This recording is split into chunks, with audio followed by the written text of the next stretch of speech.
Hello and welcome to this edition of Inside the News. I'm Bruce Andriatch, Assistant Managing Editor at the Buffalo News. I'm joined today by my colleague and reporter Ben Tsujimoto. Ben covers the Buffalo Public Schools, and this week has been making a lot of noise.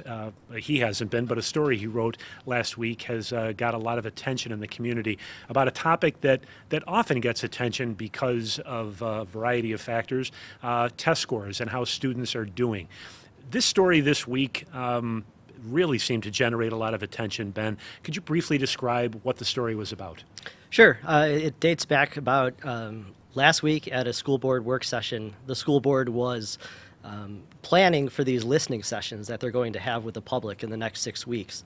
And part of the, consulting for the school board said, you should give the people who show up at these meetings a data sheet to show, where the district is in terms of its achievement, especially in reading and math. And then the school district provided a sheet of data to the school board, and then the school board said, we don't like this data, we don't like the way it looks, we're not going to share it, we're going to come back and talk about it at a later time. But it made me wonder, as a reporter, why aren't they sharing this data? So I drew attention to that in the story on Sunday, and I think it met some backlash because there are a lot of ways in which the school board and the school district are transparent. Right. So that's kind of the discussion is what is the nature of transparency, and how does data tell a story? Test scores are, as I said, often a controversial topic, but for a lot of people who want the question answered, how are our kids doing in schools, it's really kind of a primary way to look at them. I want to read to you a couple of the quotes that appeared in your article from school board members explaining what their objection was to releasing this information. Minimize this information. It's not a narrative of something positive. Control the dialogue. You can understand how people being critical of the Buffalo Public Schools would say, it sounds like they're more interested in public relations than in being transparent with the data. What's your view of that? Yeah, the question is, how much context do you want to give to certain data? And I haven't seen what the data sheet is that, is being withheld.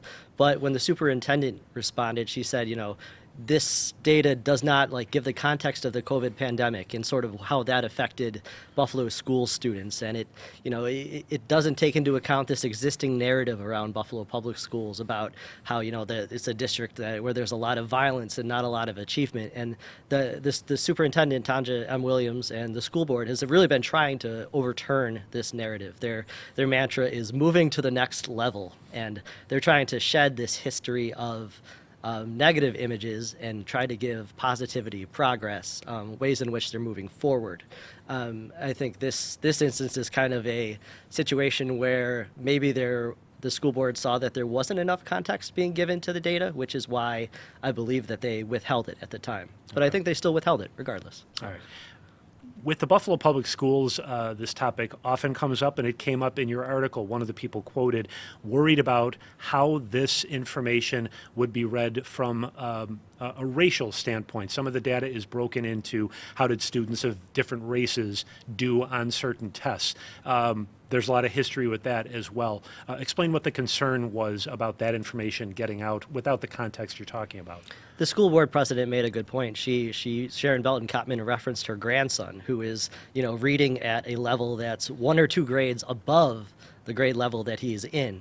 And she didn't want her grandson to be painted with a broad stroke of, a lack of achievement or anything like that, because he's doing very well. So I think she was worried about students who were doing well being painted by this broader negative image of, Buffalo Public Schools are struggling, black students are behind white students, economically disadvantaged students are behind, more affluent students.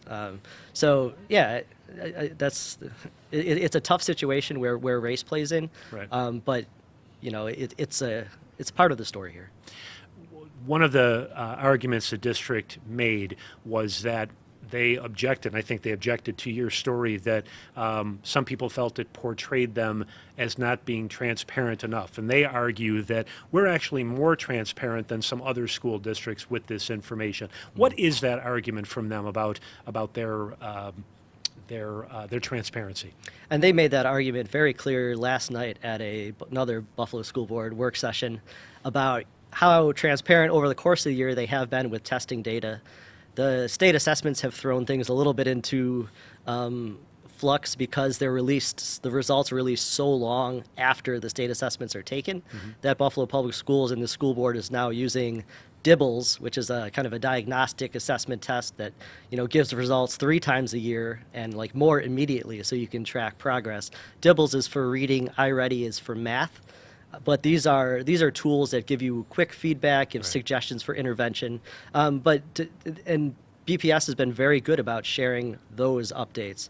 They did so at a November board meeting where they went through like a hour and 15-minute presentation. They did in December, they went through the state assessment scores that finally came out.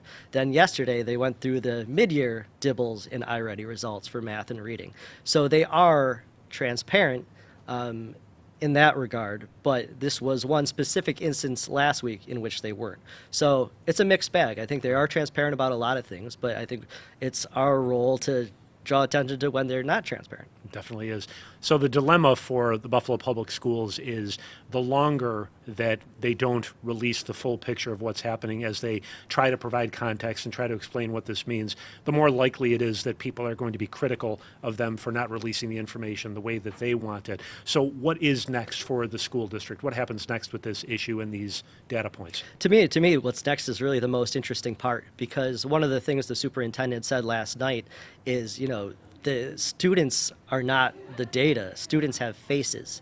So that sentence lets me believe that we have to be sensitive to the people who are behind this data in the way that we share it, which means we need to provide context and shows that these students had the third graders right now had a very tough path, to learning to read and to learning to do math. But the national consultant that the school board is dealing with said, the status quo is not okay, is what the school board has signed up to commit to, doing better and to bettering student achievement. So you have a sensitivity towards students and their achievement versus, are you okay with the status quo, or do you want to better the status quo? So how those two things clash together is what I think I'll be looking at next. Yeah, and it will be interesting going forward as the district struggles with those competing points, which is we want to give our students the best education we can, while also, as they say, try to control the narrative and make sure that people are not jumping to wrong conclusions about students. So we'll be reading a lot more about this in the future. Ben, thank you so much for joining us today, and thank you for joining us.